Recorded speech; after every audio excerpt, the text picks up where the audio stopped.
Oke, baik. Suara saya terdengar jelas ya? Oke, baik. Bismillah. Assalamualaikum warahmatullahi wabarakatuh.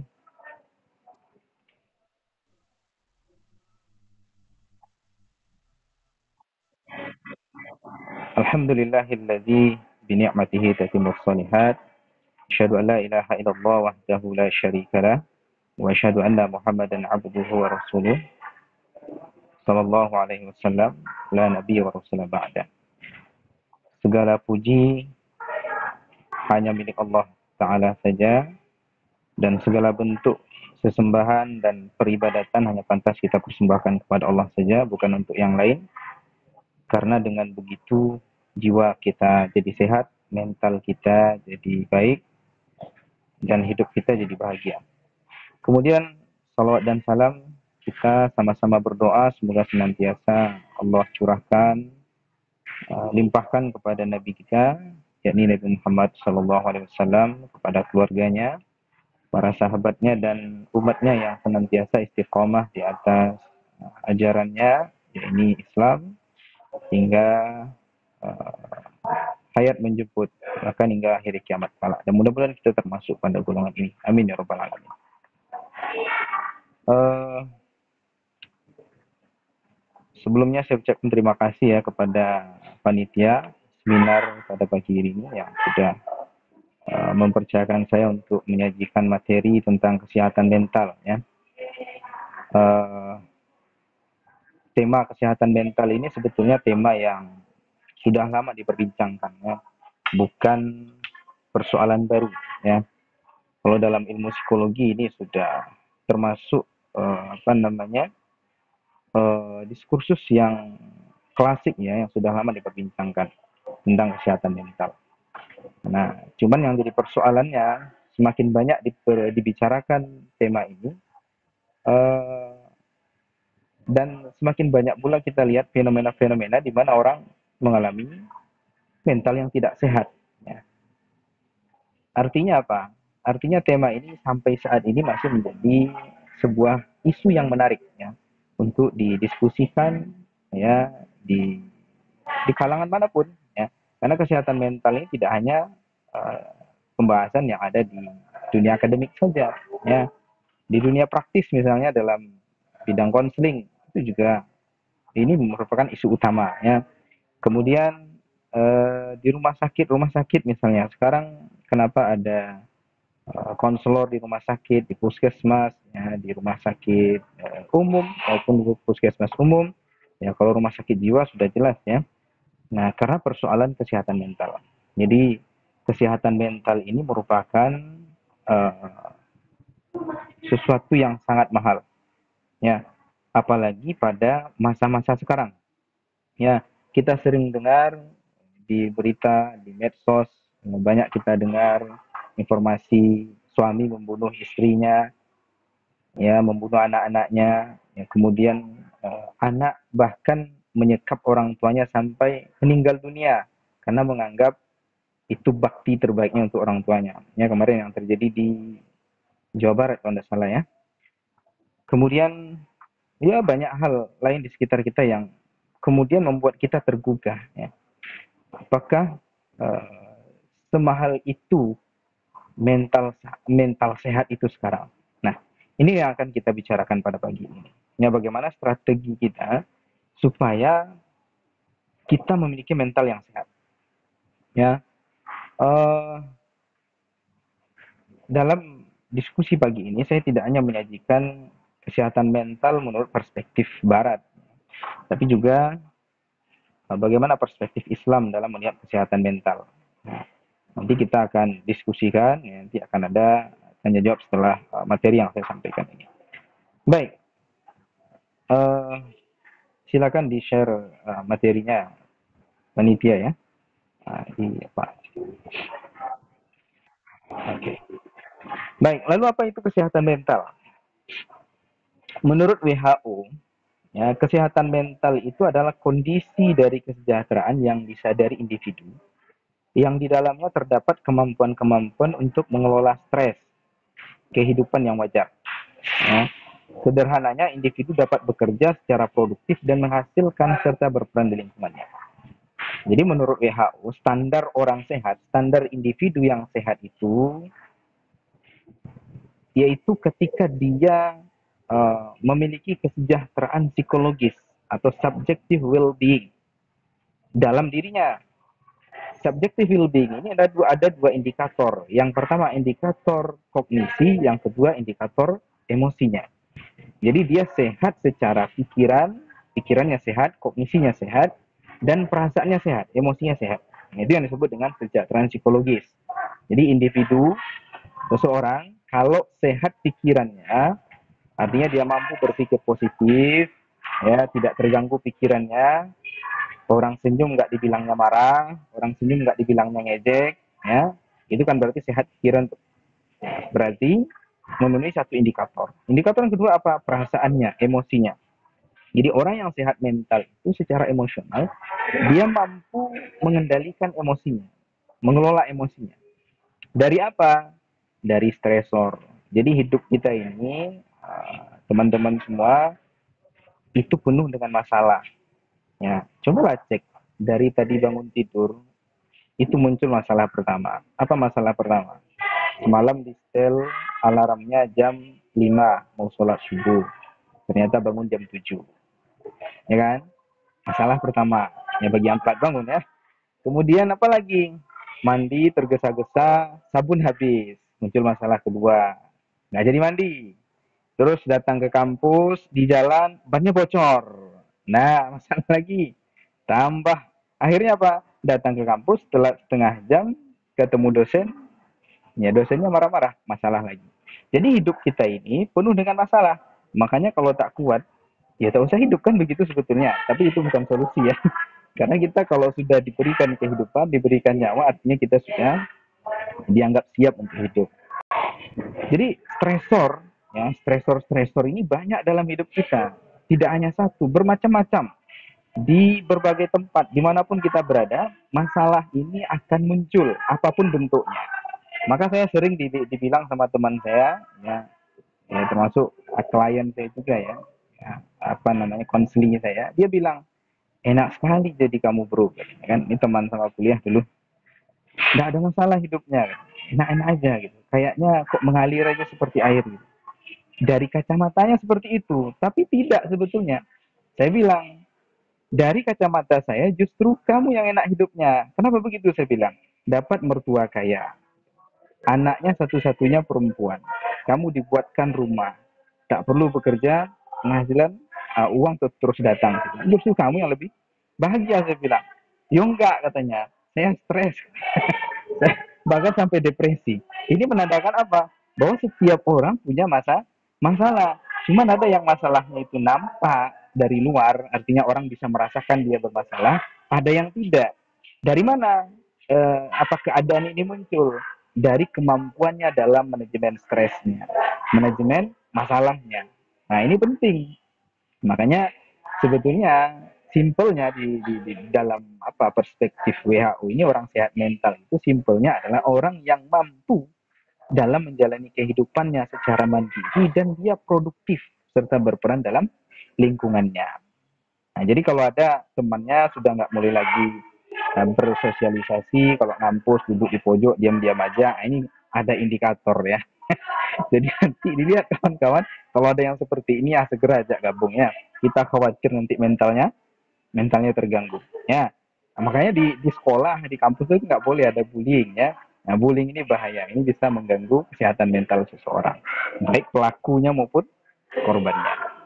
Ya, kemudian produktifnya, produktif menghasilkan. Jadi orang sehat itu menghasilkan. Apa yang dia hasilkan? Ya, kalau kalian sebagai mahasiswa, apa yang kalian hasilkan? Ya, karya-karya ilmiah. Ya, nah, ya kalau akhirnya endingnya adalah skripsi. Ya kalau mampu menyelesaikan skripsi, ya setelah dididik sekian lama, kemudian mampu menyelesaikan skripsi, berarti sehat mentalnya tuh. Tapi kalau skripsinya dibayar 3 juta selesai, berarti tidak sehat mental tuh. Ya, jadi kalau ada skripsi tidak dibayar, nanti berarti mentalnya bermasalah. Kita sepakat ya. Jadi kalau ada yang protes boleh pas nanya jawab protes nanti ya. Ya. Nah, ini indikator dari sehat mental menurut WHO. Nah, karena saya pakai perspektif integratif di sini, saya integrasikan dengan perspektif Islam. Sekarang saya jelaskan dalam Islam seperti apa karakteristik orang sehat mental itu. Nah, di dalam Islam, pribadi yang sehat mental itu pertama memenuhi kriteria yang disampaikan WHO di atas. Itu yang pertama. Jadi segala yang saya sampaikan tadi dia memenuhi itu.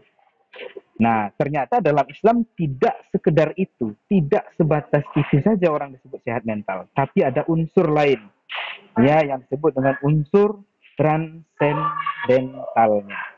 Kalau tadi kan hablum minan nasnya itu, hubungannya dengan manusia. Nah, sekarang ada hablum minallahnya, spiritualnya.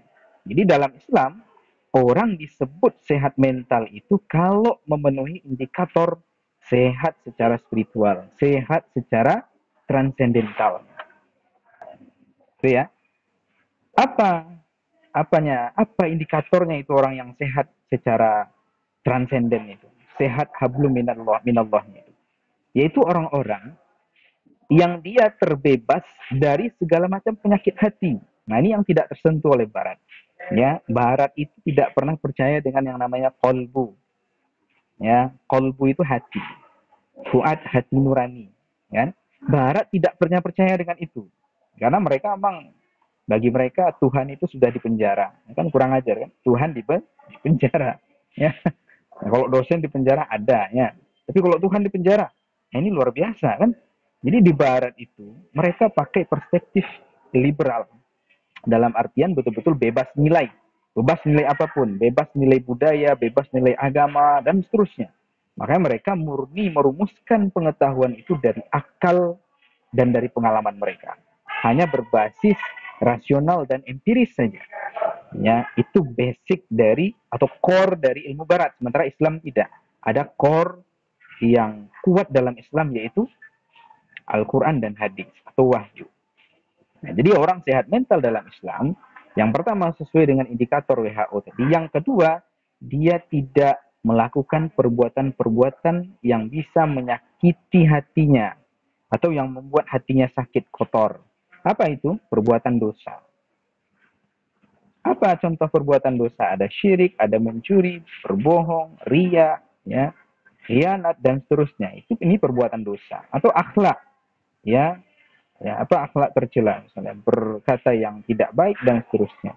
Nah, kalau dia terbebas dari itu, maka dia sehat secara mental. Nanti pada bahasan berikutnya akan kita bahas lebih jauh tentang hal ini. Gitu ya. Berarti dalam Islam dapat kita simpulkan ada dua indikator utama orang sehat secara mental. Yang pertama, baik hubungannya dengan Allah, hablum minallah. Yang kedua, baik hubungannya dengan manusia, hablum minannas. Kemudian, apa sih yang termasuk, apa saja yang termasuk dalam kesehatan mental integratif itu? Kesehatan mental yang apa namanya indikator-indikatornya ini saya buat ada 4 indikator. 3 indikator barat, 1 indikator Islam. Jadi Islam itu melengkapi apa yang tidak ada pada perspektif barat. Ini bagi kawan-kawan yang jadi praktisi konseling nanti atau sekarang ya, dalam dunia BK ya, ini perlu memahami ini. Ya, nanti akan berbeda pendekatan konseling kita ya sebagai seorang konselor muslim dengan konselor barat, berbeda. Nanti saya akan jelaskan perbedaan. Pertama, indikator orang sehat mental secara integratif itu. Yang pertama, sehat secara emosional. Ya, emosional. Emosi itu keadaan apa namanya yang ada dalam diri kita yang bisa kita rasakan. Jadi emosi itu identik dengan perasaan. Ya, cuman bedanya kalau perasaan itu biasa-biasa saja, tapi kalau emosi itu perasaan yang kuat. Ya, saya contohkan, apa contoh emosi? Cinta, ya, cinta, love. Cinta ini, mahabbah ini merupakan emosional, ya, karena dia kuat. Coba Anda bayangkan Julaibib, ya, ketika dia mencintai Laila, itu ketika lewat perkampungan Laila, dia cium tuh, padahal Laila sudah nggak ada di situ, udah pindah kampung. Dia cium setiap tempat yang pernah disinggahi Laila. Yang dia cium bukan Lailanya, tapi temboknya, ya pintunya, ya apa yang pernah disentuh oleh Laila. Karena mahabbah, karena cinta. Ada lagi seorang sufi yang terkenal, ya, Robiatul Adawiyah. Karena cintanya, dia tak menikah sepanjang hidupnya. Karena dianggap menikah itu bisa mengurangi cintanya kepada Allah. Ini nggak proporsional juga ya. Karena cinta dalam Islam itu profesional. Nabi menikah, dia cinta kepada Allah juga menikah, beristri, punya anak, ya, punya keturunan. Ya. Nah, jadi cinta yang berlebihan itu kadang tidak baik juga. Jadi hati-hati dalam mencintai ya, kawan-kawan ya. Jangan pernah jatuh cinta. Nah, ini pesan saya. Jangan pernah jatuh cinta. Karena kalau jatuh cinta, itu seperti jatuh tapai. Itu jatuh tapai. Kalau orang kampung saya bilang jatuh tapai. Kalau udah jatuh tapai itu nggak bisa diapa-apain lagi. Udah udah apa? Udah hancur, berantakan, ya, terpecah-pecah, tercabik-cabik. Nah, ini akibat jatuh cinta. Nah, maka yang tepat itu adalah bangun cinta. Nah, bagaimana cara bangun cinta? Bangun rumah tangga. Nah, dengan begitu bisa dibangun cinta. Tapi kalau tidak berumah tangga, dengan cara pacaran, ini bukan bangun cinta, tapi menghancurkan cinta, ya, menghancurkan rasa yang pernah ada itu. Jadi kalau rasa itu sudah pernah hancur, ketika nanti mau dibangun lagi, dia akan mudah hancur. Cobalah kalau tidak percaya nanti dirasakan bagi yang pernah mengalaminya. Itu yang pertama, sehat secara emosional. Jadi dia mampu mengelola emosinya, manajemen emosinya sehingga hubungannya baik secara emosional dengan orang lain, tidak ada dendam di situ. Ya, ada sebagian orang yang dendamnya itu besar dalam hatinya, dendam kesumat gitu ya. Padahal kesalahan orang itu sedikit, sepele. Tapi karena emosinya tidak bagus, ya dia mendendam. Ada dalam Islam tidak begitu. Ada konsep memaafkan, ya, forgiveness. Memaafkan dalam Islam. Bahkan dalam Islam orang yang mulia itu adalah orang yang memaafkan sebelum dimintai maaf. Walaupun dia posisinya dalam keadaan benar. Ini luar biasa. Ini kalau mampu mengamalkan sikap maaf ini luar biasa dampaknya dalam hidup. Nggak ada masalah itu yang berat. Kenapa masalah itu berat? Karena ada dendam. Makanya hatinya sakit, mentalnya sakit. Yakinlah kalau tidak percaya. Ya. Dan itu yang saya temukan pada beberapa orang yang bermasalah. Ya. Kenapa dia dendam dengan masa lalu? Dendam dengan orang tuanya yang broken, yang bercerai. Ya, karena tidak memaafkan situasi itu. Ada yang kemudian karena orang tuanya berpisah dan seterusnya dia menjadi menyimpang orientasi seksualnya. Karena bapaknya keras, kemudian dia jadi mencintai sesama perempuan atau mencintai sesama laki-laki karena tidak memaafkan. Luar biasa Islam. Ya, satu konsep saja itu bisa menyelesaikan semua masalah. Forgiveness. Fa'fu wasfahu. Ya. Saling maafkan. Ya. Yang kedua, kesehatan sosial. Jadi sehat relationship-nya, sosial relasi, hubungan sosialnya dengan orang lain, hubungan transpersonalnya sehat. Ya, ya dia kalau ketemu orang ya senyum, ditegur orang ya menjawab. Ya, kemudian kalau ketemu orang yang dia kenal, dia sapa, itu sehat. Tapi kalau ada orang, kalau kata orang kampung saya membutun itu diam dia. Nggak peduli sama orang, mau ketemu sama siapa diam aja dia. Ya, tanpa ekspresi dan sebagainya, ini menandakan hubungan sosialnya tidak baik. Nah, maka dalam Islam diwanti-wanti. Orang yang sehat itu kata Nabi, itu ditandai dengan iman. Nah, orang yang beriman itu indikatornya banyak. Ya, wallahu la yu'min. Ya, malayak menjarohu. Siapa yang tidak, demi Allah tidak beriman kata Nabi, siapa yang tidak membuat aman tetangganya. Ini kan hubungan sosial. Dia orang kalau suka ngiri sama tetangga, ya, apa namanya, hasad sama tetangga, lihat tetangga beli motor baru, hatinya panas, ya. Padahal yang punya knalpot tetangga, tapi yang panas hatinya. Ini kan luar biasa. Ya, lihat tetangga punya TV baru, ya, matanya melala. Ini dapat duit dari mana? Melihara tuyul apa gitu ya. Jadi ada perasaan-perasaan seperti itu sehingga dia buruk hubungannya dengan tetangganya. Ini nggak sehat berarti. Atau dengan teman di kelas misalnya kan. Nah, temannya sering dibohongi. Misalnya apa? Ngutang nggak pernah bayar. Ya, suka berbohong.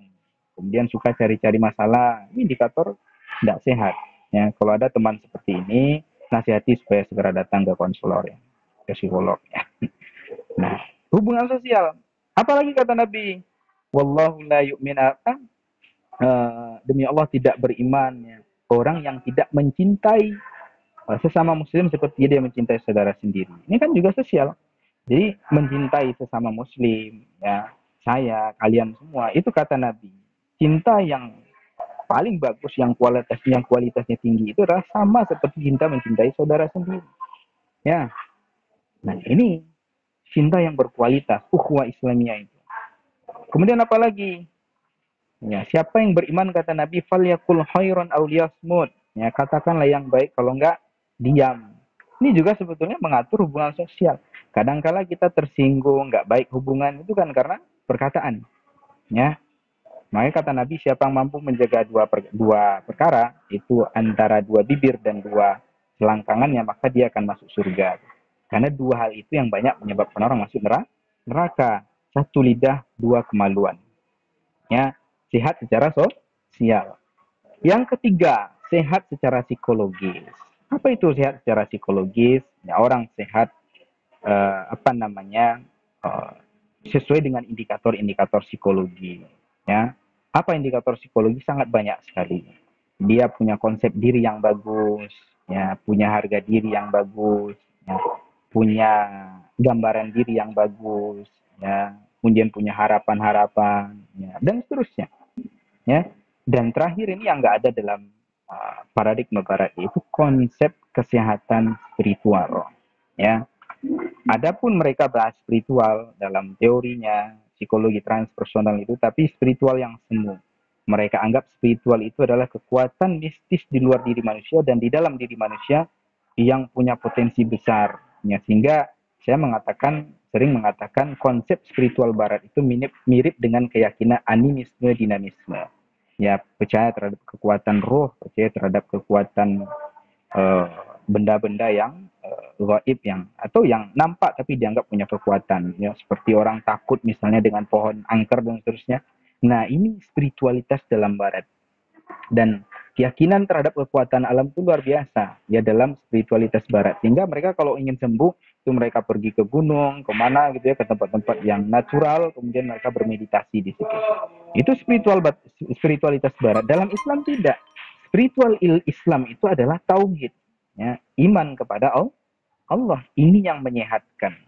Nanti saya jelaskan seperti apa gambaran iman itu kemudian bisa menjadi terapi dan sangat efektif ya dalam menghadapi masalah yang membuatkan mental kita tak sehat. Oke, baik, selanjutnya next. Contoh atau jenis gangguan mental. Ini yang berat-berat ya. Yang berat-berat. Kalau mengalami ini maka segeralah ke psikiater, psikolog atau konselor ya. Yang pertama, orang barat melihat gangguan mental itu ada yang disebut dengan depresi. Nah, depresi ini gangguan mental yang cukup berat ya.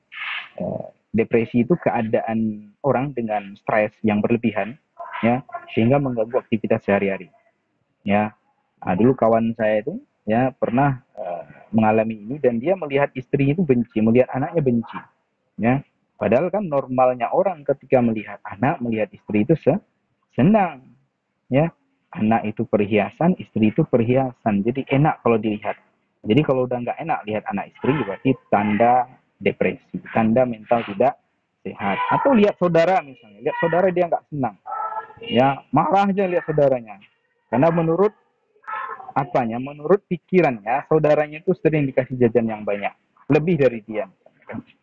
Ya belum tentu juga ya, ya, atau karena persoalan lain, ya. Jadi kalau mengalami ini, ya, stres yang cukup berat, kok masalah nggak henti-henti, datang terus rasanya, kemudian lelah secara psikologis, menyebabkan fisiknya juga lelah, ya mulai mengalami psikosomatis, ya, ada gejala-gejala sakit secara fisik, tapi ketika dilihat di medis tidak ketemu, ya, jantungnya berdebar-debar, tapi kata dokter sehat kok, jantungnya masih normal, masih 4 ruang, 4 serambi gitu kan. Tadi masih sehat, ya, darahnya masih, tapi kok merasakan sakit, nah, berarti ada sesuatu. Bisa itu faktornya dari stresor yang kita terima dalam kehidupan kita. Kemudian schizophrenia ini juga gangguan jiwa yang berat, ya, gangguan mental yang berat. Schizophrenia ini kalau bahasa gampangnya orang gila, ya. Jadi kalian kalau melihat ada orang di jalan nggak pakai baju, itu namanya schizophrenia. Nggak pakai celana, nggak pakai baju, ngomong sendiri, tiang listrik dibilangnya temannya, ya. Nah itu namanya schizophrenia. Nah, saya nggak tahu tuh yang berjalan jadi musafir itu Ya, mudah-mudahan tidak termasuk itu ya. Tapi ada indikator di sana yang mungkin orang salah paham ya. Itu kan viral itu. Tahu yang saya maksud kan? Nah, ini mudah-mudahan tidak termasuk di situ ya. Karena dalam schizofrenia itu ada waham. Ya, ada orang yang punya waham kebesaran. Siapa contohnya waham kebesaran? Sunda Empire.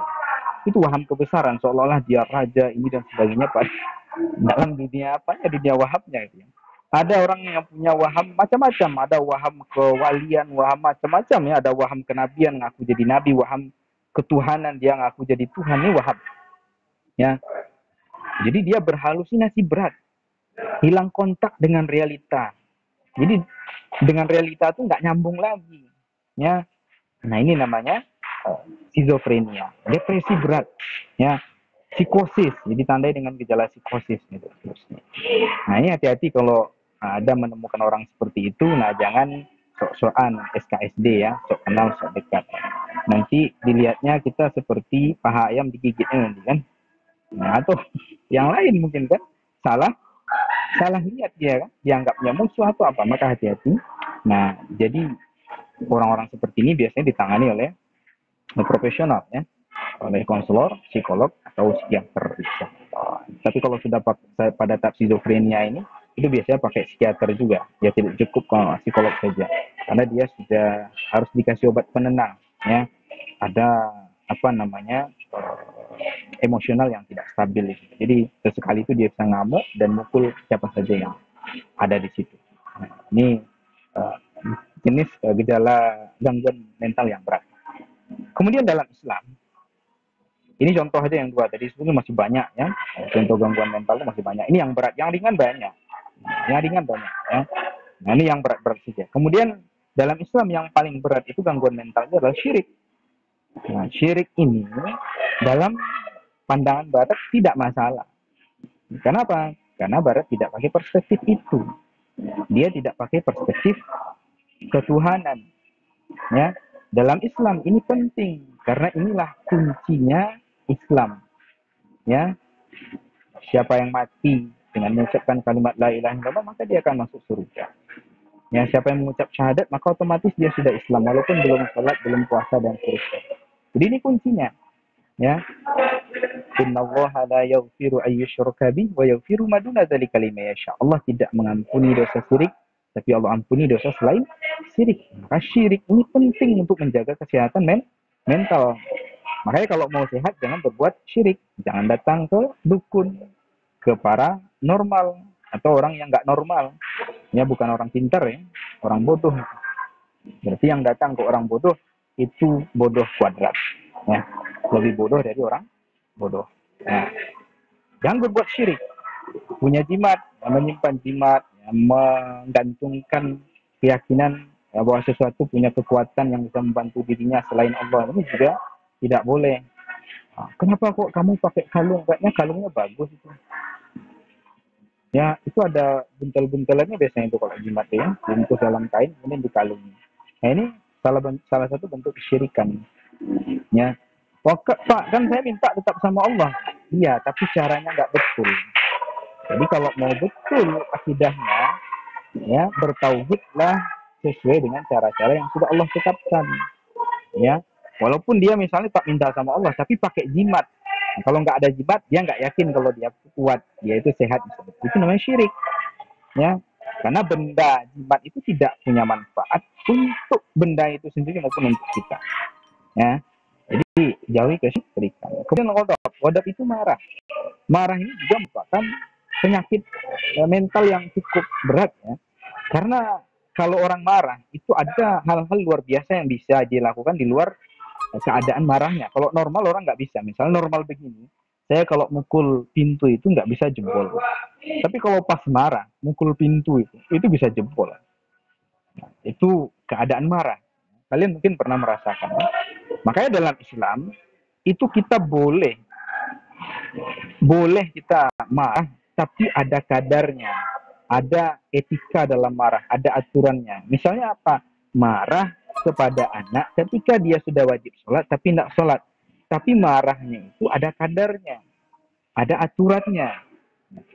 Marah kepada orang yang berbuat keburukan boleh, tapi ada kadarnya. Jadi marah tidak semua dilarang. Marah ada juga yang positif. Dikatakan ya Rasulullah dan orang-orang yang bersama mereka, ya, walladzina ma'ahum asyidda'u 'alal kufar. Mereka itu keras terhadap orang kafir. Kalau terhadap kekafiran kita harus keras, terhadap kemaksiatan kita harus keras. Jangan sampai misalnya ya di samping kosnya ada kawannya yang lagi apa? Ya lagi itulah ya. Kemudian diam saja. Ya. Ini nggak betul. Ya mestinya dia terusik, marah. Ya, dia laporkan, dia sampaikan, atau dia nasihati.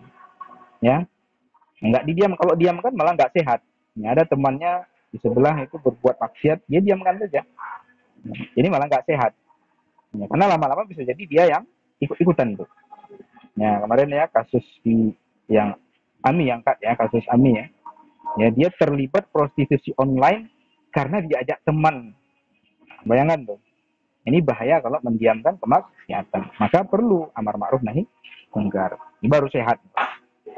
Marah itu emosi agresi yang berlebihan. Ingin menyakiti orang lain secara verbal. Dicaci maki, dihina. Ya. Kemudian secara non verbal. Bisa aja dengan bahasa tubuh atau dengan pukulan, tindakan. Ya, marah. Kalian lihat pemain bola ya. Kalau di sledding, ya, sledding tackle itu ya. Marah dia kan. Ketika dia marah, cari balas, itu lebih parah balasannya dibandingkan yang dia alami. Ya, karena marah. Ini keadaan tidak normal. Oke, next. Berikutnya. Kemudian, apa saja sih penyebab gangguan mental? Penyebab gangguan mental. Dalam Islam, gangguan mental itu bisa disebabkan oleh banyak hal. Kalau dari perspektif Barat, orang yang terkena gangguan mental itu biasanya disebabkan oleh 3 hal. Pertama, ada faktor biologis. Faktor biologis itu karena faktor genetik atau bawaan.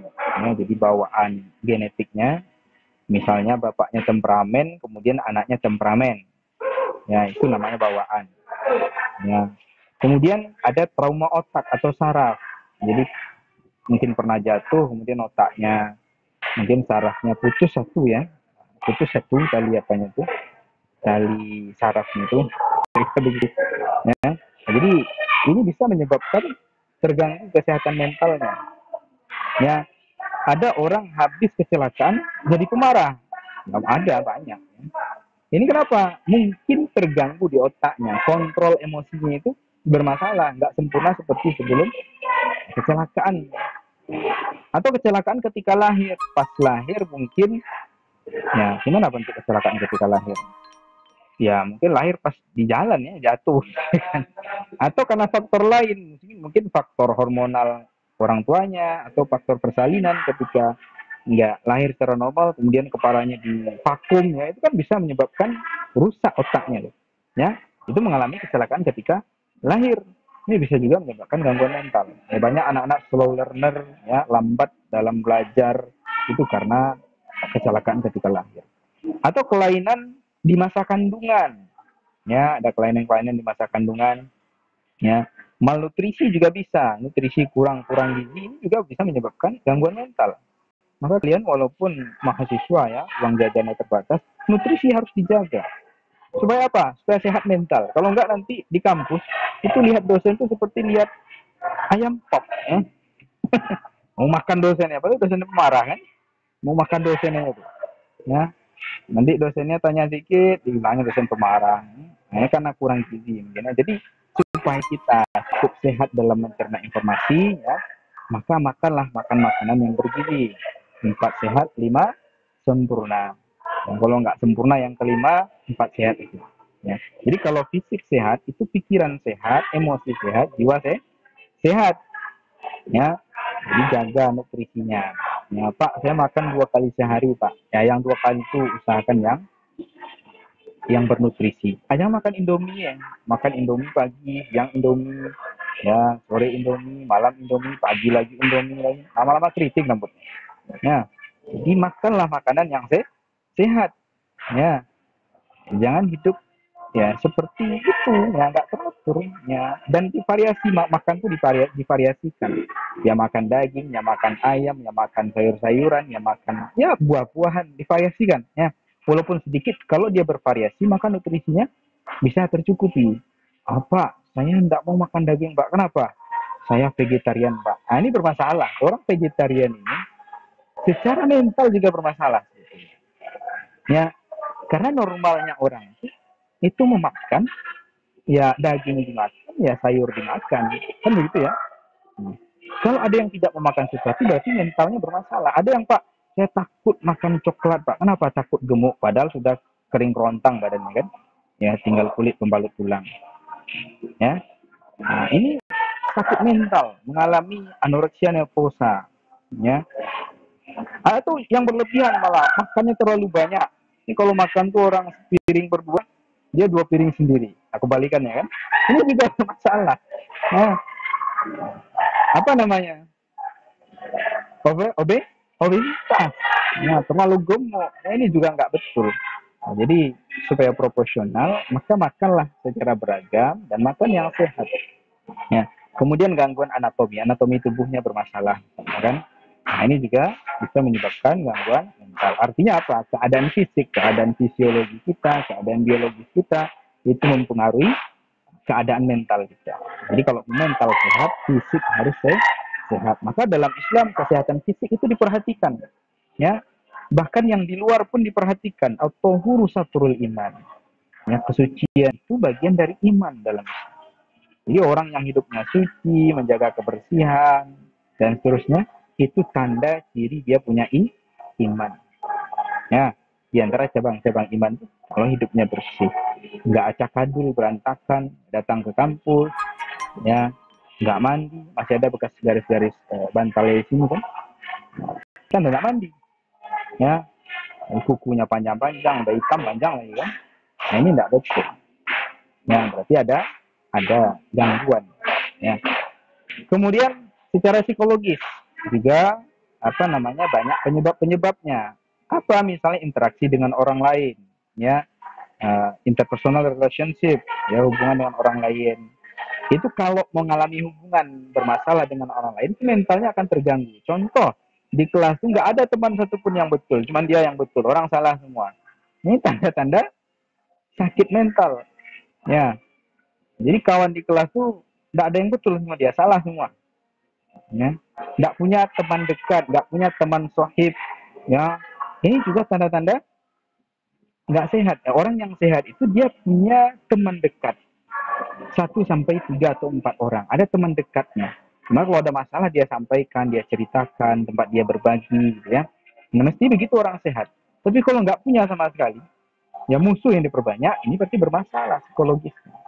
Kemudian apalagi penyebab orang mentalnya terganggu? Intelijensianya, kecerdasannya. Orang yang kurang cerdas itu biasanya mudah mengalami gangguan mental. Kenapa?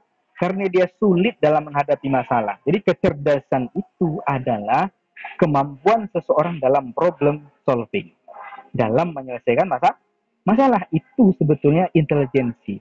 Makanya untuk tes-tes intelijensi kalian kan disuguhi kan masalah, dikasih soal cerita, kemudian disuruh penyelesaian, dikasih logika matematik, disuruh cari solusi, kan begitu untuk tes intelijensinya. Maka orang cerdas itu biasanya dia kreatif, ya, mampu berinovasi, ya, mampu menghadapi masalah, dia akan cari solusinya, nggak mudah putus asa. Kecerdasan. Jadi kecerdasan itu mempengaruhi kesehatan mental. Makanya, Pak, kalau saya ditakdirkan intelijensinya pas-pasan, bersyukurlah karena masih ada yang di bawah. Ya. Jadikan itu persoalan. Ya. Karena yang betul-betul tidak mampu menyelesaikan masalah itu hanya pada tahap yang sangat idiot sekali. Ya. Tapi kalau masih 90, 80, ya 70 ke atas lah, itu masih bisa. Ya. Atau terlalu cerdas. Ini kadang juga cenderung menimbulkan masalah. Gangguan mental. Kenapa? Tidak diterima oleh lingkungan. Ya, makanya banyak orang-orang cerdas kemudian dianggap tidak normal dan dia dikucilkan dan seterusnya. Ya. Kemudian konsep diri, dia punya konsep diri yang bagus, ya, punya gambaran diri self image yang bagus. Dia punya konsep diri. Kalau sebagai mahasiswa konsep dirinya seperti apa? Sebagai perempuan seperti apa? Karena konsep diri bermasalah ini bisa menyebabkan gangguan kejiwaan, bahkan pada tahap yang berat. Misalnya orang kenapa kok dia laki-laki kemudian menjadi perempuan? Karena konsep dirinya salah. Dia menganggap bahwa jiwa perempuannya terperangkap dalam tubuh laki-lakinya karena konsep diri salah. Pola asuh yang salah sehingga dia merasa tidak seperti dirinya secara fisik. Nah, ini hati-hati. Ya, jadi kalau perempuan, maka mulai dari sekarang, pakailah pakaian perempuan. Maka dalam Islam itu, orang kalau menyerupai lawan jenis dalam berpakaian, itu dianggap tidak sehat. Ya, bahkan kata Nabi, tidak akan mencium bau surga. Ya, dicela, tabaruj, ya, menyerupai laki-laki dalam dihias. Kalau perempuan, rambutnya pendek, dipendekkan, kemudian ya seperti laki-laki atau laki-laki seperti perempuan, ya. Padahal dia pegang dan tangguh, tapi kalau ngomong itu lemah gemulai, ya, nggak jelas identitas dirinya, nggak jelas konsep dirinya. Ini juga bisa berpotensi mengalami gangguan kejiwaan. Kemudian keterampilannya, ya, ya kita harus punya keterampilan yang cukup hingga bisa menjaga mental tetap sehat. Kreativitas dan tingkat perkembangan emosional. Ini beberapa indikator psikologis yang menyebabkan mental tidak sehat. Jadi ini harus kita jaga. Kemudian sosial. Ya, penyebab sosial. Apa misalnya stabilitas keluarga. Jadi keluarga yang broken ya itu berpotensi menyebabkan anggota keluarganya tidak sehat mentalnya. Anda bayangkan, coba kalian bayangkan, ibunya terganggu mentalnya. Kalau di rumah suka marah-marah, ya, bapaknya dimarahi, anaknya dimarahi, ya, kemudian anaknya stres, tidak kuat, ikut-ikut ibunya stres. Nah, ibunya stres, anaknya stres, bapaknya tidak kuat menghadapi ibu dan anaknya, ikut stres. Akhirnya jadilah keluarga stres. Makanya keadaan keluarga perlu dijaga, ya. Stabilitas keluarga perlu dijaga. Makanya kalau ada masalah dalam keluarga itu dibicarakan dan posisikan anggota keluarga pada posisinya. Jangan pernah posisikan dalam posisi yang tidak pada tempatnya. Contoh, yang memimpin malah emaknya. Lebih keras suara emaknya daripada suara bapaknya. Kalau mamanya udah ngomong, bapaknya lo menciut jadinya. Ini tidak betul. Ini akan menyebabkan stres. Siapa yang stres? Bapaknya stres, pasti. Pasti stres. Kenapa dia stres? Tertekan sama istrinya. Anaknya juga stres. Nah, makanya ini harus dijaga. Ya, harus ada peran yang betul, yang benar dalam keluarga. Sehingga kalau ada masalah, bapak peran sentralnya menjadi pelopor bagaimana supaya masalah ini selesai. Dibicarakan, didiskusikan, dan tidak ada yang dirugikan. Ya, ini seorang pemimpin dalam keluarga yang ideal. Istri tahu perannya bahwa dia ini adalah bawahan, ya, pendamping suaminya, bukan penghakim suaminya. Ya, kemudian pola asuh orang tua, ya, pola asuh orang tua ini juga bisa menyebabkan gangguan mental pada anak. Ya, orang tua yang tidak mengasuh anaknya dengan baik, yang menelantarkan, ini berpotensi mengganggu kesehatan jiwa, kesehatan mental anak-anaknya. Kemudian adat dan budaya ini juga penting ya, karena budaya itu berbeda-beda, setiap budaya berbeda-beda. Ya, ada yang dianggap sehat di budaya tertentu, tapi tidak sehat di budaya yang lain. Ya, agama juga begitu. Ya, tingkat ekonomi juga begitu, sangat berperan penting. Ya, orang banyak melakukan tindakan kejahatan, ya itu karena faktor ekonomi. Kemudian nilai dan kepercayaan. Ya, ini karena faktor-faktor sosial. Dan terakhir, penyebab gangguan mental itu adalah faktor spiritual. Jadi segala jenis perbuatan dosa, ya, dosa kecil maupun dosa besar seperti zirik, zina, bohong, ya, dan segala bentuk akhlak yang terpuji, yang tercela, ya, pemarah, dengki, hianat dan seterusnya, ini juga bisa menyebabkan gangguan mental, ya. Kemudian berikutnya, strategi menjaga kesehatan mental. Nah, ini yang penting ya. Bagaimana cara kita menjaga supaya sehat mental? Nah, ini langkah-langkah seperti ini bisa kita terapkan dalam kegiatan konseling ya, dalam melakukan konseling kepada klien-klien kalau kalian yang di BK ya. Nah, apa saja langkah-langkah atau strategi-strategi ini? Secara umum strateginya ada dua. Ada yang disebut dengan langkah strategi preventif dan langkah kuratif. Ya. Kalau preventif berarti pencegahan, sebelum terjadi dicegah. Kalau kuratif penyembuhan, sudah terjadi disembuhkan. Nah, pertama langkah preventif. Apa saja langkah preventifnya?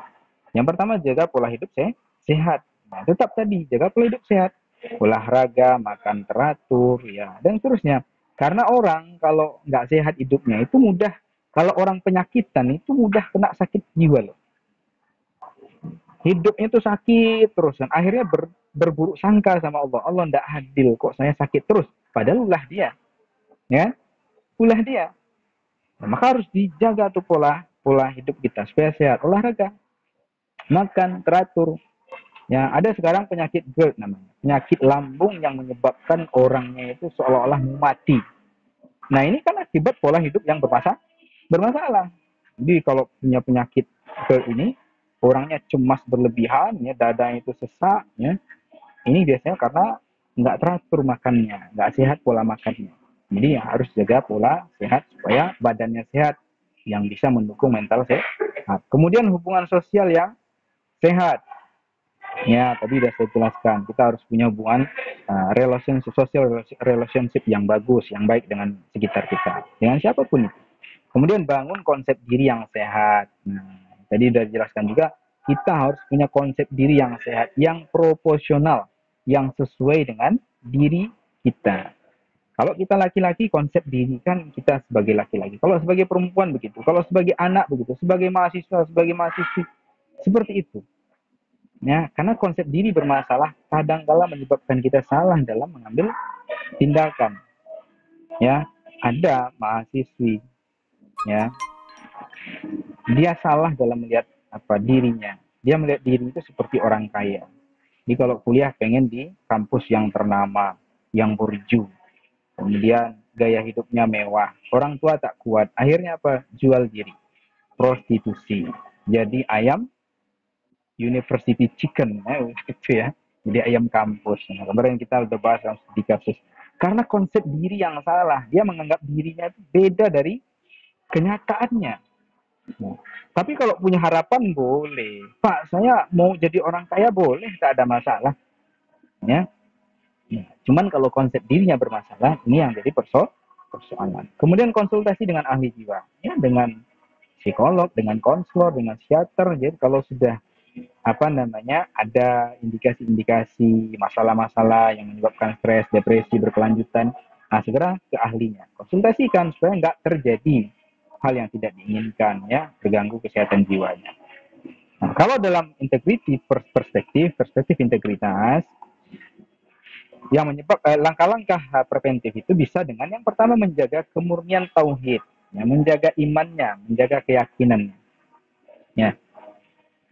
Orang yang tauhidnya bagus itu, dia akan mampu mengaktualisasikan konsep-konsep sabar, konsep ikhlas, konsep syukur dan seterusnya, konsep maaf dan seterusnya dalam hidupnya.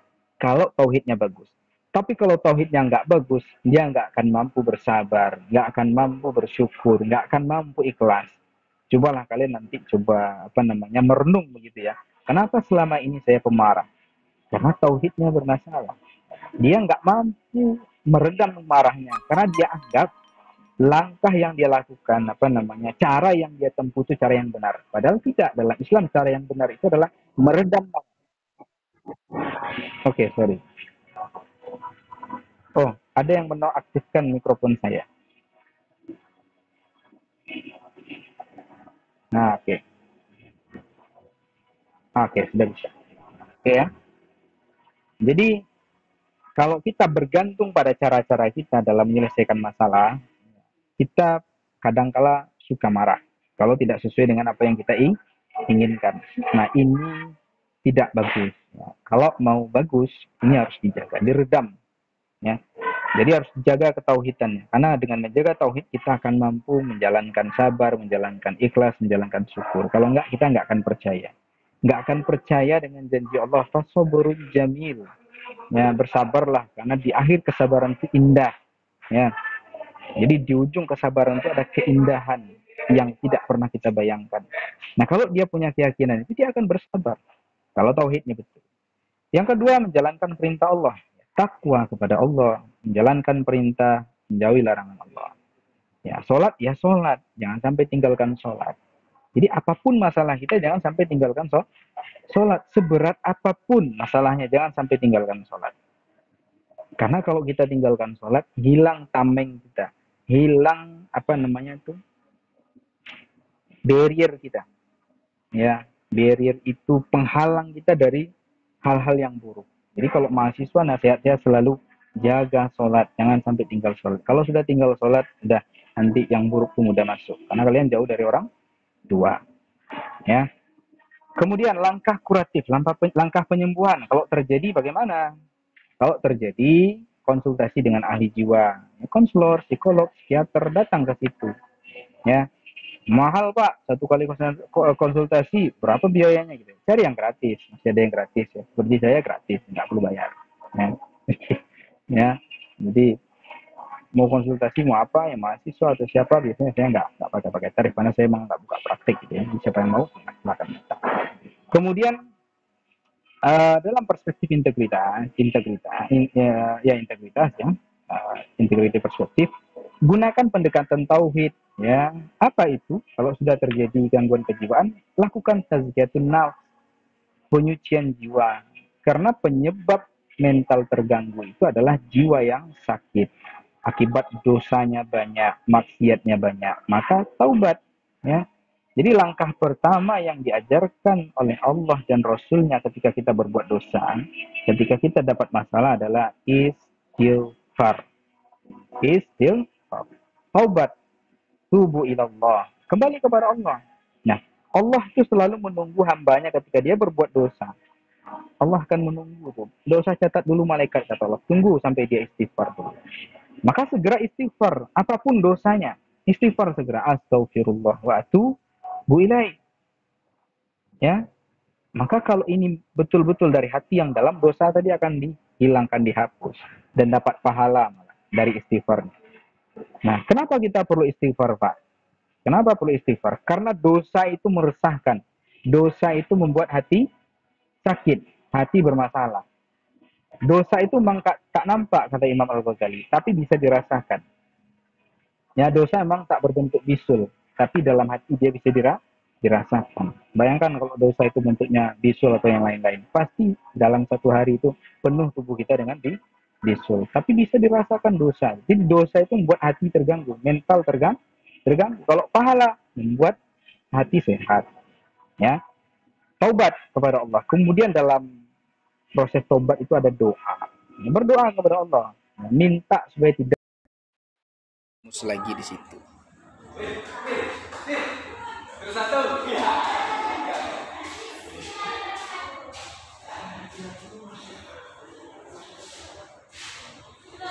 Kita ke dalam nerakanya. Kalau kita mati dalam keadaan syirik. Nah, tapi kalau kita mati dalam keadaan membawa dosa zina, membawa dosa bohong, korupsi, masih ada peluang Allah maafkan, Allah ampuni. Tapi kalau syirik tidak, langsung otomatis masuk neraka. Nah, makanya hati-hati dengan iman. Dan iman ini pengaruhnya besar pada kita ketika menghadapi masalah. Orang yang tak punya iman kepada Allah, tak punya keyakinan kepada takdir Allah, dia akan berat menghadapi masalah. Ya, kawan saya yang ya dan klien-klien saya yang lain saya lihat itu ketika dia konsultasi itu dia maunya Allah itu mengatur dia. Nah, Allah yang dia atur. Nah, gitu. Allah yang diatur. Jadi kalau bisa masalah ini enggak ke saya, kan saya udah sholat, kok masih ada masalah? Saya udah puasa, kok masih ada masalah? Saya kan enggak neko-neko kayak orang lain, kok masih dapat masalah? Orang lain aja tuh, ya hidupnya enggak jelas, berantakan, enggak sholat, tapi kok nyaman kali hidupnya. Nah, ini persoalan iman. Dia enggak yakin dengan qadar Allah, dengan ketetapan Allah. Kalau kita punya keyakinan dan ketetapan Allah, kita sehat dalam menghadapi masalah. Misalnya dapat masalah. Kalau dapat masalah, apa ajaran Islam tentang itu? Ketika kita dapat musibah, misalnya meninggal orang yang kita kasih, yang kita sayangi, maka ucapkan istirja, inna lillahi wa inna ilahi roji'un. Ini memperbaiki iman, memperbaiki keyakinan bahwa ini kehendak Allah, ini ketetapan Allah. Kalau Allah sudah punya kehendak, kita nggak bisa berbuat apa-apa. Serahkan semua kepada Allah.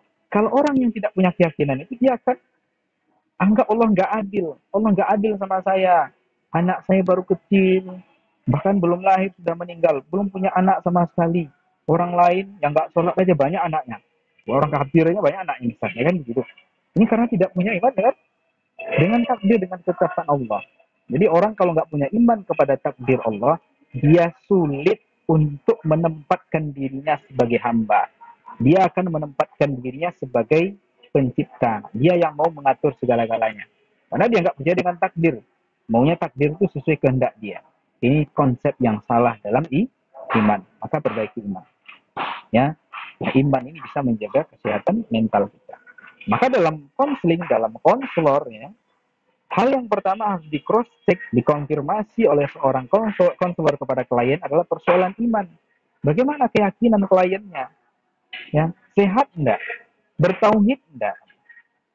Ya, ini harus di cross check yang pertama. Ini penyebab orang nanti akan sehat atau tidak. Ini prinsip dalam konseling Islam. Iman itu mesti di awal yang dikonfirmasi, ya, yang diluruskan. Ya, kemudian terapi sholat. Ya, sholat juga begitu mengandung terapi. Dalam sholat ada meditasi transendental, ada khusyuk di situ, ada tumak ninah di situ. Ya, orang sholat harus khusyuk, harus betul-betul merasa berbicara dengan Allah dan Allah berbicara kepada dia. Kalau dia tidak melihat, maka dia seolah-olah ya. Nah, ada transendental, khusyuk, tumak ninah. Kemudian sugesti positif. Dalam sholat ada doa. Semua kan baik dalam sholat kita ucap ya Allahu Akbar. Allahu Akbar kabir, walhamdulillah, dan seterusnya. Subhana rabbiyal a'la. Semuanya positif. Ini sugesti. Ya. Jadi orang kalau sholat itu biasanya dirinya itu penuh dengan sugesti yang positif. Positif. Makanya ketika habis sholat kemudian datang teman, karaokean yuk. Sorry bro, aku habis sholat gitu kan. Ya. Ini yuk diajak maksiat kan habis sholat. Dia nggak mau. Kenapa? Karena ada sugesti yang positif. Positif ketika datang hal negatif dia akan tolak. Otomatis. Makanya Nabi katakan sholat itu tameng untuk kalian. Ya, jadi jaga sholat. Kemudian ada harapan dalam sholat. Dalam doa itu ada harapan. Kenapa orang putus asa? Kenapa orang bunuh diri? Karena tak punya harapan. Nah, dalam menggantungkan harapan, jangan pernah gantungkan harapan itu kepada manusia, siapapun itu. Orang tua kita, guru kita, dosen kita, siapapun itu. Jangan gantungkan harapan kepada mereka. Tapi gantungkan harapan kepada Allah. Orang tua kadang mengecewakan, dosen mengecewakan, saudara mengecewakan, sohib dekat mengecewakan, suami mengecewakan, anak mengecewakan. Nah, jangan gantungkan harapan kepada mereka, tapi gantungkan harapan kepada Allah. Ketika harapan kita tidak terwujud, maka kita masih punya harapan. Allah akan ganti dengan yang lebih baik. Paham ya? Jadi kenapa banyak orang bunuh diri? Karena putus harapannya. Kenapa kok diputusin pacar langsung nabrak truk tronton di jalan? Karena putus harapan. Dia nggak punya harapan, padahal kan kumbang tak seekor, bunga tak setangkai, kan gitu ya. Banyak yang lain, tapi karena harapannya digantungkan pada satu itu, putus harapan semuanya. Akhirnya truk tronton itu seperti mobilan anak-anak, dilihatnya kan, tabraknya. Bunuh diri, ya. Tidur di rel kereta api. Kalau di Jawa sana rel kereta api, tempat pelampiasan apanya. Ya, sering orang tuh kalau pagi ketemu kepala dari mana, kakinya di mana ya. Dulu saya ngajar di sekolah dekat rel kereta api. Itu sering kejadian. Ya pagi-pagi di belakang sungai sekolah kami itu ada kepala hilang, putus asa. Karena nggak punya harapan, dan doa itu harapan. Maka rajin-rajin berdoa. Doa itu wajib. Yang nggak pernah berdoa berarti tidak menjalankan kewajibannya sebagai hamba. Kemudian terapi puasa. Puasa ini memupuk kecerdasan emosional dan kecerdasan sosial. Ya, dengan puasa kita bisa memanajemen diri kita. Mau marah, tak jadi marah. Aku puasa. Diajak orang berantem, aku puasa. Nah, ntar saya puasa. Gitu kan? Jadi kalau mau berantem habis buka. Ya. Dan kecerdasan sosial. Ya, dengan puasa kita diajarkan peduli sesama. Kita merasakan bagaimana orang miskin nggak makan. Ketika berbuka kita disuruh mengasih makan orang yang berbuka. Pahalanya sama dengan kita. Kecerdasan sosial. Ini luar biasa terapi-terapi. Bahkan orang Barat sendiri ya, Yuri Nikolaev namanya, itu melakukan penelitian tentang puasa. Ya, puasanya beda dengan kita. Kalau dia puasanya ya hanya nggak makan, nggak minum saja. Bahkan ada sebagian hanya nggak makan minum putih boleh, waktunya sama dengan waktu orang Islam. Itu pun sudah menyembuhkan. Apalagi toh puasa yang dilakukan sesuai syariat Islam, pasti efeknya jauh lebih baik, lebih baik. Ya. Kemudian terapi zakat. Terapi zakat. Zakat juga akan memupuk kecerdasan sosial dan kecerdasan kognitif.